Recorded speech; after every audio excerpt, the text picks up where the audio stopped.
Okey. Macam mana kalau kita sebagai seorang Muslim, kita mesti kena tahu rukun iman, rukun Islam, rukun sembahyang. Okey.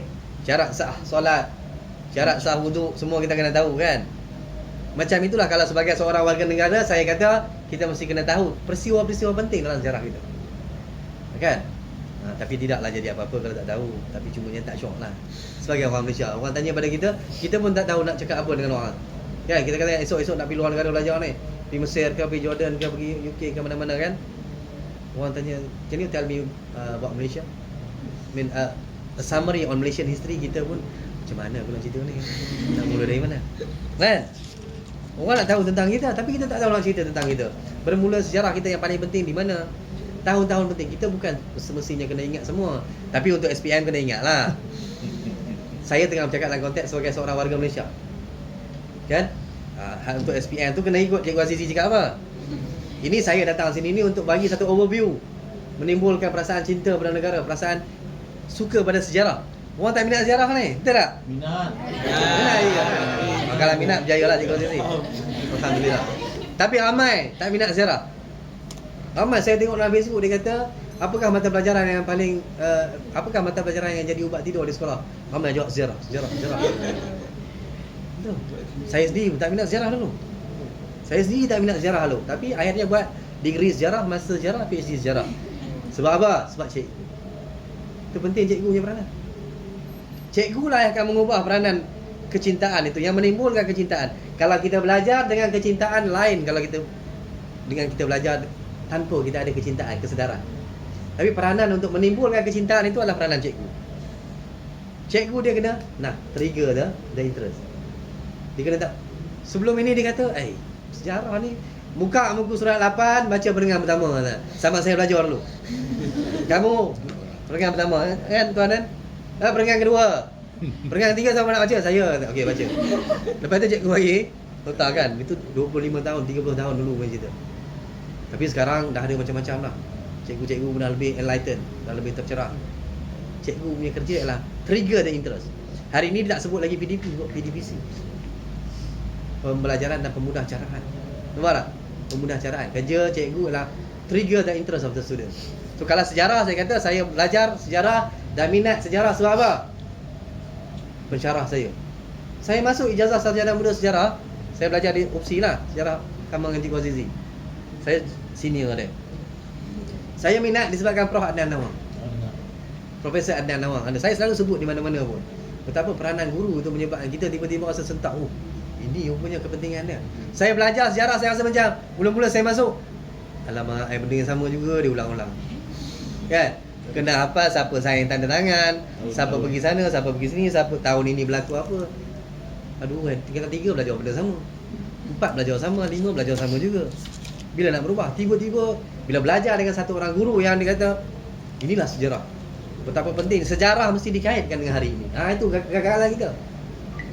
Kadang-kadang kegagalan itu sebab kegagalan menghubungkan hari ini dengan 200 tahun dulu. Itu yang saya nak buat sekarang ni. Nak hubungkan tahun 1824 dengan tahun 2020 ni. Apa kaitan sibuk kita nak belajar ni? Sejarah dia mesti belajar tentang orang mati. Perasan tak? Sejarah mesti belajar tentang orang mati. Tak ada belajar tentang orang hidup pun. Cuba tunjuk dengan saya, kecuali Tun Mahathir aja yang masih hidup. Kecuali Tun Mahathir aja yang hidup.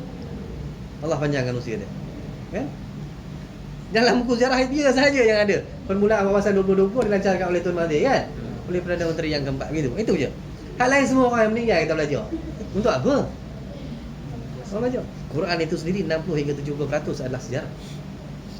Dalam Al-Quran 60% hingga 70% adalah cerita tentang sejarah, tentang masa lepas. Kemudian yang baki itu adalah masa depan. Bila Allah cerita tentang perkara yang gaib, itu perkara kiamat, syurga, neraka, qada, qadar, itu adalah perkara gaib, future. Tapi 60-70% consist of history, sejarah. Cerita tentang kaum Lut, kaum Ad, kaum Samud. Betul? Betul. Penting sejarah tu. Sebab apa Allah nak tunjuk? Engkau kena tahu apa yang berlaku pada kaum-kaum yang aku ciptakan dulu, yang aku timbus dalam tanah. Yang aku turunkan hujan, yang aku turunkan banjir. Sebab apa? Sebab dia orang tak kata la ilaha illallah. Tidak ada Tuhan melainkan Allah. Nampak? Itulah iktibar.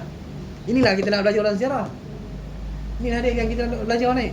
Cumanya kita tak sedar kenapa aku nak belajar. Kenapa tiba-tiba Encik Sahul tu boleh panggil saya Abang Sahul ke Pakcik Sahul ke, korang tak payah panggil doktor lah. Kan? Saya doktor di sana je, di opsi je. Cikgu Azizi pun dah panggil saya doktor. Saya kata jangan, saya kata panggil Abang Sahul macam mana, duk panggil dulu saya kata. So sebab itu kita nak belajar. Untuk kita relate, untuk kita kaitkan apa yang berlaku tahun itu. So 1824, tadi 15 belas, 1641 tak jawab lagi tu. Jangan ingat saya lupa. Umur senyap aja. 1641 Belanda masuk. Gantikan Portugis. Tadi mula-mula yang menjajah kita adalah Portugis. Menjajah Melaka sebenarnya Portugis jajah Melaka je, tak jajah Melayu. Tapi tak apa, saya tak nak pergi dalam-dalam. Nanti kan Cikgu Azizi marah saya nanti. Dia kata mengconfusekan murid-murid. Memang dia ajar. Ada ya? Ada. Dia menjajah Melaka. Bukan menjajah Malaya. Okey, dia menjajah Melaka. Baik. Kemudian digantikan oleh Belanda 1641. Kemudian 1786, tahun 1786. Siapa pergi mana? Penting ni. 1786 siapa pergi ke mana? Siapa buka apa? Kononnya. Para habis suara awal lagi. Pulau Pinang. Francis Light menjajah Pulau Pinang, bukan membuka Pulau Pinang. Francis Light menjajah Pulau Pinang. 1786 membeli tanah Pulau Pinang itu daripada Sultan Kedah. Tahun 1786. Okey, bukan membuka Pulau Pinang. Dulu zaman saya belajar sejarah, kan tuan membuka Pulau Pinang, dia ajar begitu. Salah. Membuka bermaksud tak ada orang dia datang buka. No. Pulau Pinang ada orang. Pulau Pinang ada orang.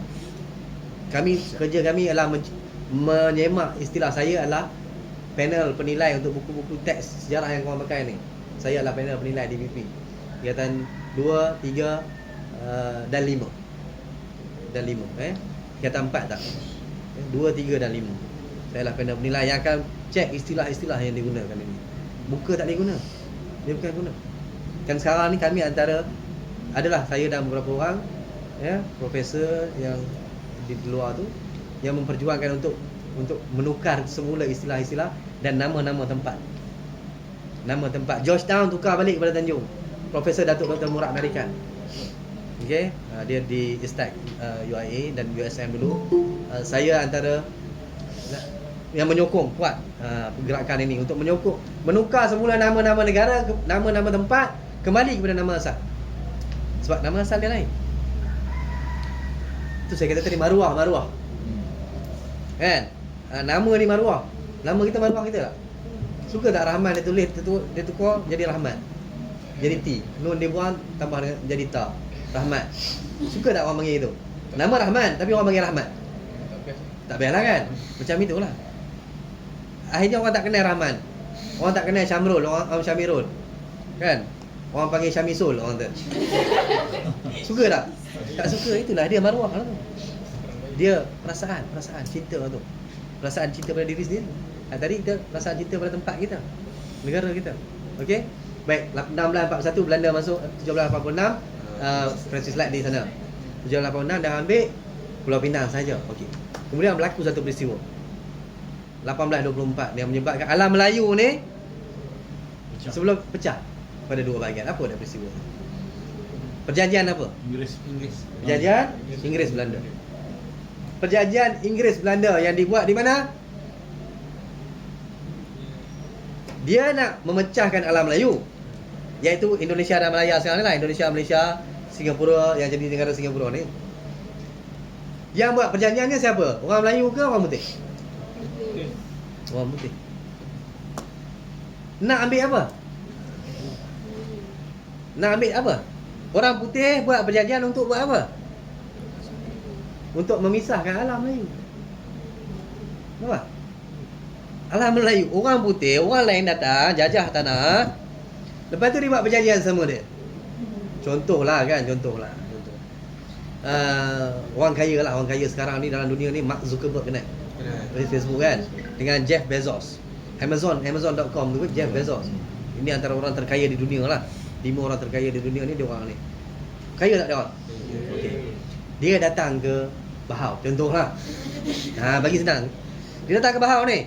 Dia datang, dia duduk, lepas tu dia beli tanah ni. Okey? Lepas tu kita semua bekerja dengan dia. Lepas tu dia buat perjanjian. Jeff Bezos buat perjanjian dengan Mark Zuckerberg.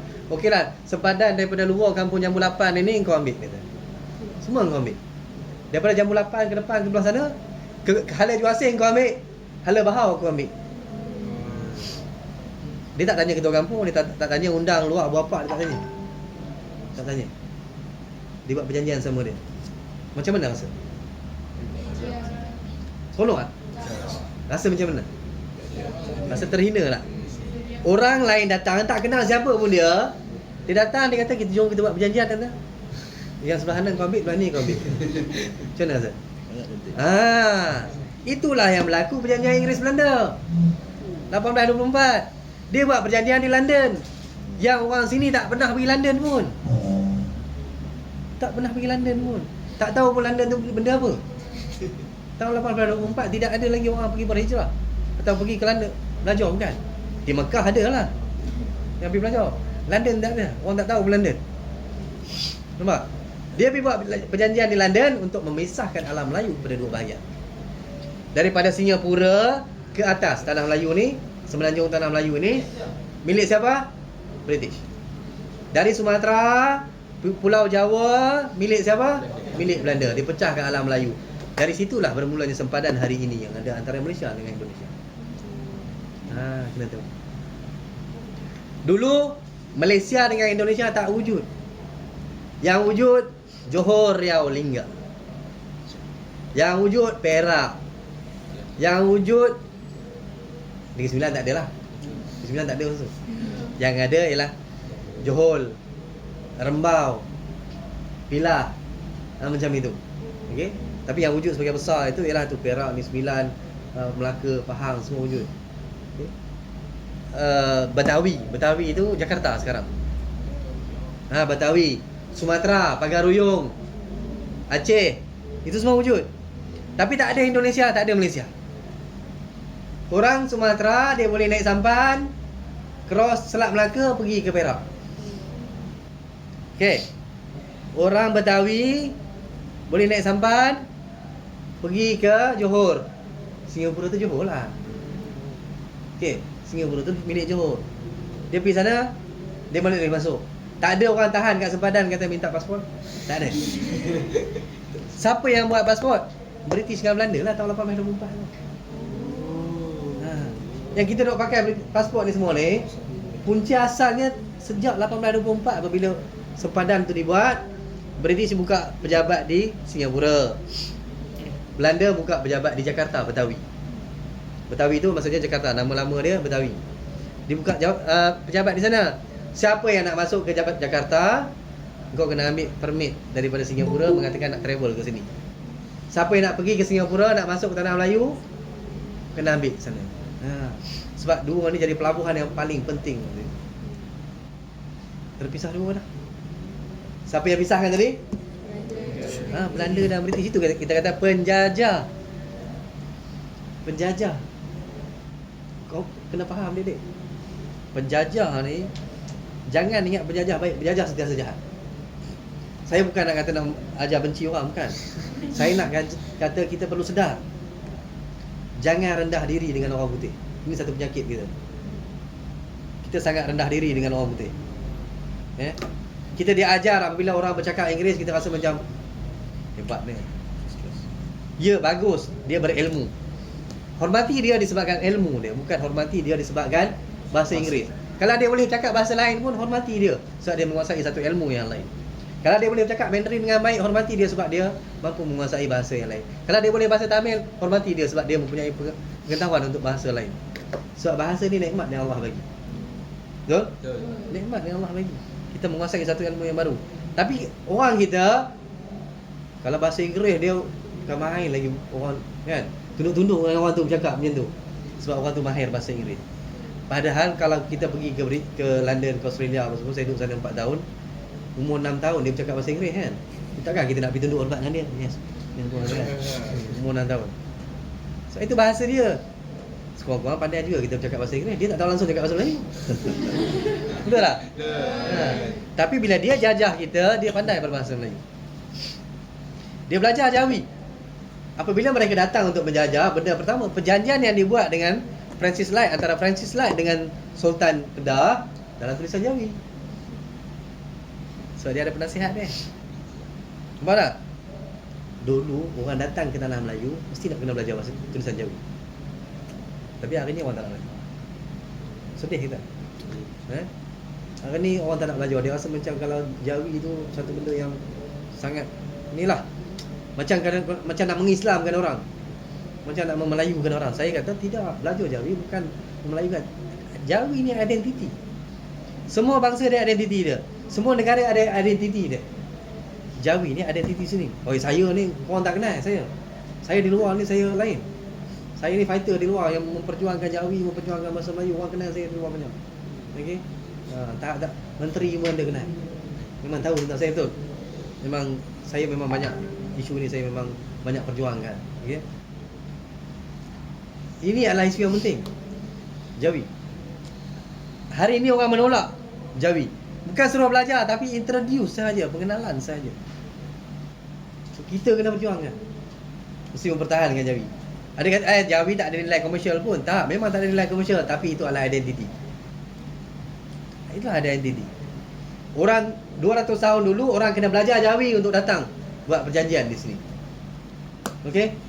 Hari ini masih lagi orang tulis Jawi dalam pack makanan untuk menjual makanan. Okey? Rempah babas tulis balik sim. Nah. Kan? Saya tak nak sebutlah. Bihun dia tulis Baya Hawanun. Bihun. Kan? Enak pula Jawi kat situ. Tapi pelajar tak nak. Kan? Saya nak bagi tahu keadaan ini, keadaan. Bukan nak menghasut, bukan. Jawi adalah hak milik semua orang di Malaysia. Begitu. Kita kena fahamkan itu. Bukan orang Melayu punya sahaja, tapi identiti negara. Identiti negara. Bahasa Melayu, sebab bahasa Melayu adalah bahasa kebangsaan. Perlembagaan kita kata bahasa Melayu adalah bahasa kebangsaan. Okey. Okey, tak apa. Itu kita simpan jap. Tapi berapa sebelah So 24 tadi kan, dia buat perjanjian di London, dipisahkan dalam Melayu tu, akhirnya terciptalah Malaysia dan Indonesia. Tapi walaupun tidak disebut Malaysia dan Indonesia, tapi konsep Malaysia dan Indonesia itu tercipta. 1826 sekali lagi, ni tarikh-tarikh yang saya bagi tahu ni kena hafal kalau boleh hafal. Seleloknya hafal, ini dia datang dengan minat. Kalau kita minat, kita hafal. Kan? Banyak benda yang kita jumpa dalam dunia ni tapi kita tak kenal dan tak hafal. Sebab kita tak minat benda itu. Tapi benda yang kita minat, yang menimbulkan interest kita, trigger interest, kita akan kekal dalam memori jangka panjang gitu. Kan? Okay. So 1824, kemudian 1826 British buat negeri-negeri selat. Biasa dengar? Street settlement. Apa dia street settlement ni? Negeri apa? 3 tempat kan? 3 5 macam ni? 4 kan? Okey, apa dia? Pulau Pinang, Melaka dan Singapura. Ingat, bila sebut negeri selat, ingat Selat Melaka. Negeri yang duduk di tepi-tepi Selat Melaka. Walaupun Perak Negeri Sembilan pun dekat Selat Melaka, tapi dia bukan berbentuk macam pelabuhan. Pelabuhan itu. Pelabuhan Pulau Pinang, Pelabuhan Melaka, Pelabuhan Singapura. Lepas tu ada lagi ni, Pangkor. Pulau Pangkor tahu? Pulau Pangkor itu adalah negeri selat. Okey, tapi kemudiannya British keluarkan dari Pulau Pangkor. Lepas dalam 3-40 tahun kemudiannya British keluarkan Pulau Pangkor dari negeri selat. Ada satu lagi. Ini pengetahuannya. Jangan tulis dalam SPM lah. Tapi kalau tulis pun ni tak betul markah lah. Cocos Island. Dekat Australia. Ujung tu. Esok-esok pergi tengok map. Ada tengok? Ada Cocos Island, Christmas Island. Itu adalah negeri selat. British punya. Sekarang ni dia duduk bawah Australia. Ada orang Melayu di Christmas Island. Sampai hari ini masih ada ramai lagi di sini. Tapi mereka